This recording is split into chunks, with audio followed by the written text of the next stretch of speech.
then I would like to give the floor to Deborah. Deborah is the president and CEO at the Houston Wilderness in the USA. Deborah, are you there? I am. Great. Let us just switch from the presenters. Okay. And then you can go ahead and share your screen. Perfect. Put it up on this way. There we go. Perfect. All right, whenever you're ready. Okay, great. And yes, Loretta, I loved your presentation, and that looks like a fabulous place to visit. I am very much an amateur birder, so that would be a lot of fun. Just the beauty of the place. Well, thank you very much. I appreciate the opportunity to present to this fabulous group. And wow, congrats on bringing all these people together from all over the world. I know that has got to be a lot of work, and you guys have been doing this for some time because you're 7 hours ahead of us. So I know that it's mid to late afternoon where you are, or at least some of you. So I'm going to talk about Greater Houston, Texas in the United States. This area is the 4th largest city in the US, behind New York, Los Angeles, and Chicago. It's a very spread out city if you haven't visited it. So it's the region itself, which we consider to be Houston in the county it's in, which is Harris County, and then the 7 surrounding counties of that of the area. That whole area is considered to be the GulfHouston, or also called Greater Houston region. That is right under 5 million acres of land. It's 4.9 or so, and it includes 6 million people. And by 2040, it is expected to be 7 million people. It is growing fast, like many other areas. We have several interesting aspects to our region. From an ecological or wilderness point of view, we have 10 distinct ecoregions, which is really unusual for even a 5 million acre area. In half a day, you can drive from the coastal estuary Gulf of Mexico area in our region to the Big Thicket, the piney woods, to Columbia or to bottomlands, to large expanses of coastal prairie. So we have very distinct ecoregions that exist with all these 6 million people living among it. The other interesting thing we have is a whole myriad of waterways, which we either call bayous, creeks, or it's usually bayous or creeks. There are some rivers as well that run through that, which I'll talk about a little bit. And they run like fingers through the region, so that if I were giving a speech to 1,000 people from different parts of the region, and I were to ask them to raise their hand if they live near some type of waterway, everybody in the room would raise their hand. You either live near a river, a creek, or a bayou. And so that makes for interesting ecology all by itself. And the effort to live or to exist from an ecological wilderness point of view with habitat, wildlife, and human interactions with development and the needs that are associated with that. The other interesting thing about this region is that because there are 10 distinct ecoregions, as you can see here on this map, there are over 100 environmental organizations of various types whose mission relates to some aspect of one or more of these ecoregions. So we have some environmental groups who may cover the whole region, such as Houston Audubon, or or other more regional type of maybe land trust organizations. And then you have some that are very specific, such as an association related to a specific bio. There are over 40 distinct creeks and bayous that run like fingers through this region. So you can imagine that's 40 organizations right there. Every one of them has some type of advocacy group associated with their waterway. And then there's advocacy groups associated with our prairie lands, our bottomlands, our piney woods, our coastal areas. So again, it is a lot of organizations all doing great work, but oftentimes very much separately from each other. They all have slightly different missions or extremely different missions. So Houston Wilderness was founded 17 years ago as a way to work with all those entities, as well as governmental entities and businesses, to look at ways that we can protect and promote all 10 of the diverse ecoregions in our really 13 plus county area. I'm going to concentrate today on the 8 counties closest to the city of Houston and work that we're doing on a big scale to help provide resilience to our region. I want to, I've already mentioned the 10 ecoregions, but I want to point out that from the perspective of working on this large conservation effort, we recognize that we needed to really, and particularly for policy and decision makers, we really needed to cull it down to something a little more manageable in terms of thinking about what the ecosystem services are that we're trying to either protect or enhance as we move forward with resilience. And I'll talk a little bit more about why that resilience is so important in a minute. So we really have 3 areas in this regard that we look at. One is our coastal wetland marshes, which you're hearing a little bit about this week as well. This is what we consider part of our wilderness. Oftentimes we do think about trees, and we've got trees, and I'm going to talk about that. But this is a huge part of the aspect that makes our region what it is. We have beautiful wetland marshes. We have a lot less than we had before Houston was founded and before it was significantly developed. And so we're fighting to keep what we have and to add back some that we are losing. And of course, we're losing it to sea level rise as well. The second area is our prairie system. Our soils are very clay-based. We are vertisol and alpha sol soils. So our prairies are very different in many ways than other prairies in the United States, in the upper Midwest, as well as around the world.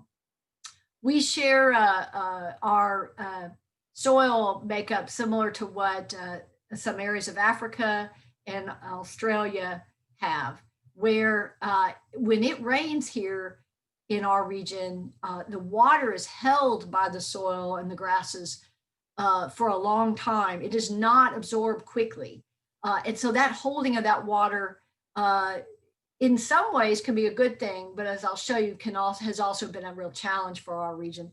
And then slowly over a period of days, that water either is absorbed or travels on downstream toward Galveston Bay and the Gulf of Mexico. And then lastly, we have our forests. So we have 2 significant areas of forestation. We have what we call the post oak savanna, which was at one time covered with post oak trees. We still have a lot of post oaks, but we, over the years, have added many other species of oaks. So we have a predominant amount of live oaks, and they grow well in our soils. And the other area is our piney woods. So that's the loblolly pine, and we have acres and acres of groves of that. As you might imagine, that there was a forestry industry for a long time, still a little bit left, not much. But despite that, the piney woods have managed to replicate again and again, and they love our alpha sol soils, and so we still have a tremendous amount of acreage of the loblolly pine, particularly on the north side of the region. And then these blocks here indicate the various types of ecosystem services that we recognize are provided by nature in these 3 main areas within our ecoregions. So if you know Houston at all, you probably know us for one of 2 things, particularly. And one of those claim to fame is that we have been called for many, many years the energy capital of the world. Every major oil and gas company in the United States has at least a presence here, if not their headquarters. So we've got pipelines running underneath our soils in those clay-based soils from all over all directions in the United States, coming down and pretty much ending at our large port of Houston. And so with all that oil and gas comes very large oil and gas plants. And those plants, of course, do all kinds of refining to the oil and gas. And most of that is indeed along our port and our Galveston Bay. So, we've got air pollution issues. We've got carbon issues, and we're a contributor to global warming. There's just no doubt about that. And so we recognize that, the oil and gas industry recognizes that, and we're working on ways to deal with it. But our other claim to fame, unfortunately, and it's related, is we have very bad flooding problems, much like New Orleans. We're in path of hurricanes. We had a couple this year. We got lucky, as kind of New Orleans did, and that they either went to the left of us or to the right of us. And by us, I mean the city of Houston. But every year we hold our breath as those hurricanes head into the Gulf. What are they going to do? This was a hurricane that actually did not hit Houston. Hurricane Harvey has become kind of infamous. This was several years ago. It actually hit significantly south of us, but it went back into the Gulf after it hit that area near Corpus Christi, Texas, and came up and dumped rain on us. So it was not really the hurricane itself that caused the flooding. It was the actual dumping of rain for days. And this slide illustrates what happened in literally 3 days. Most of our waterways are not concrete based. This one is. This is one of our biosystems that runs through the heart of Houston. On Friday, you can see that that bio has already got a decent amount of water in it. Saturday, it's well over the banks of the bio, and by Sunday, it is headed into any surrounding neighborhood, flooding hundreds of people. And this is just one bio. I showed you that slide that showed how many waterways we have. So imagine them all filling up like this did. And that's what happened in Hurricane Harvey. And it was extremely devastating to our region. NASA, which is also in our backyard, just 30 miles south of Houston, NASA took this satellite photo that same Sunday that I just showed you, that third day of rain. And this shows you the amount of sediment that we were dealing with as well. It was just so catastrophic.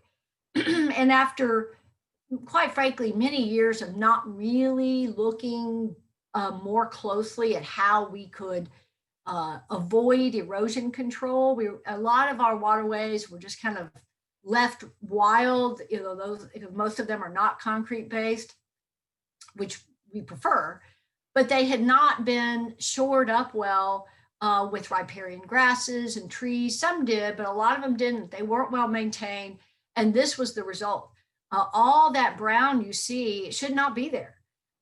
So you see the Colorado River, the Brazos River, Galveston Bay, and all that sediment took millions and millions of dollars to remove after Hurricane Harvey. So on top of all the flooding issues for businesses and homes and all that going on, we also had to deal with all the sediment. It shut the Houston ship channel down for a couple of weeks because ships just simply couldn't get in the bay to get to the port.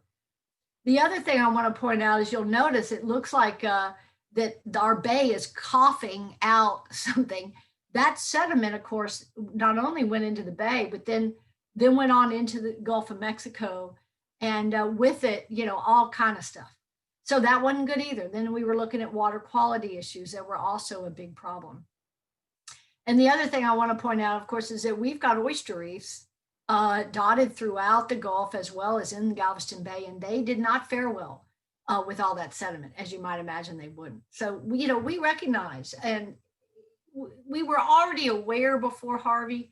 You had all these, 100 plus organizations who recognized that we had to do something. But Harvey was certainly a wake-up call of, okay, we've got to put some kind of big initiative together along with a whole bunch of other pieces, and find the funding for it. And we need to really start working on resilience. And that's what we all did. So I want to talk about two things that happened in this regard. This one is an 8-county regional conservation plan that has been worked on by well over 100 environmental business and governmental entities. Before Harvey, we were already bringing this together, but Harvey caused us to very quickly put together our 3 key goals.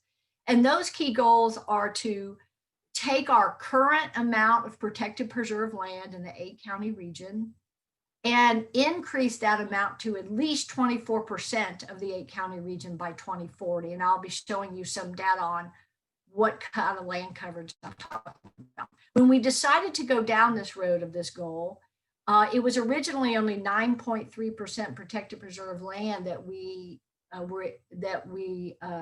found existed in the region, in the 8-county region. Because of the funds that have been coming in for Hurricane Harvey projects to work on nature-based infrastructure, we currently, as of August of 2020, have 14.7% protected preserved land. So that's good. So we're heading in a good direction. The second key goal is to work toward at least 50% of the 8-county region, which again would be about 2.5 million acres, to have some type of nature-based stabilization technique on it.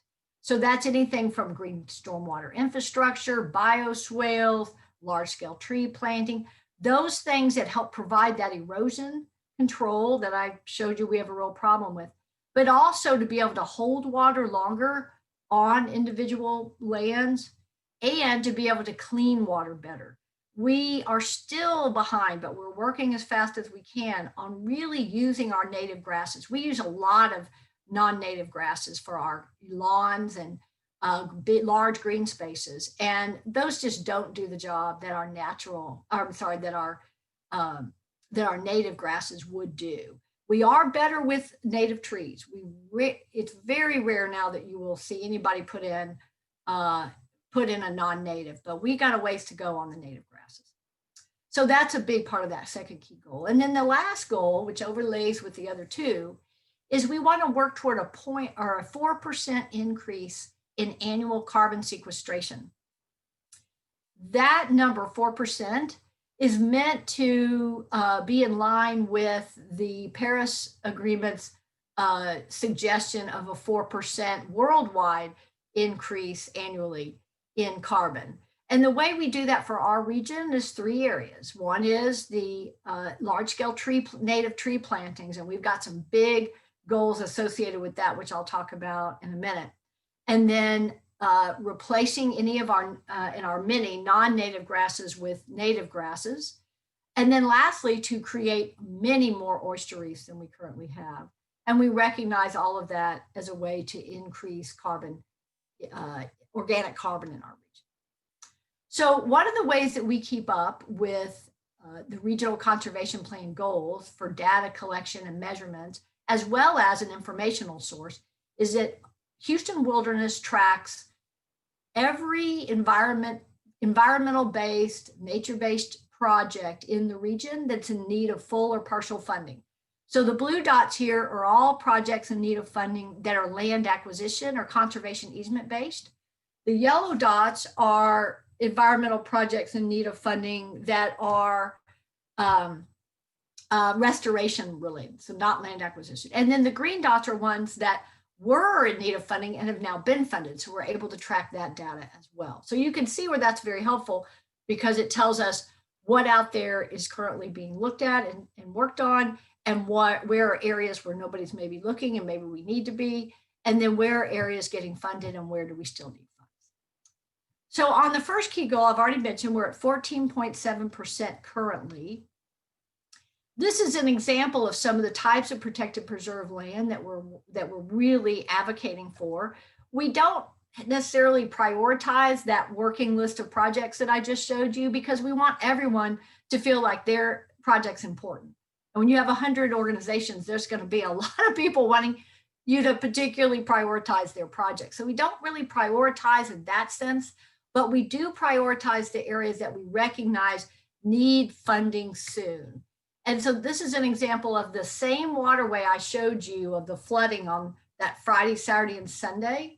What they have now done is they're looking at obtaining or adding green space along pieces of that bio. So you can't tell here but there is concrete underneath some of that water, because that's that concreted bio. Like I said, most of them, there's only one other bio that's got a concrete bottom. The rest are natural.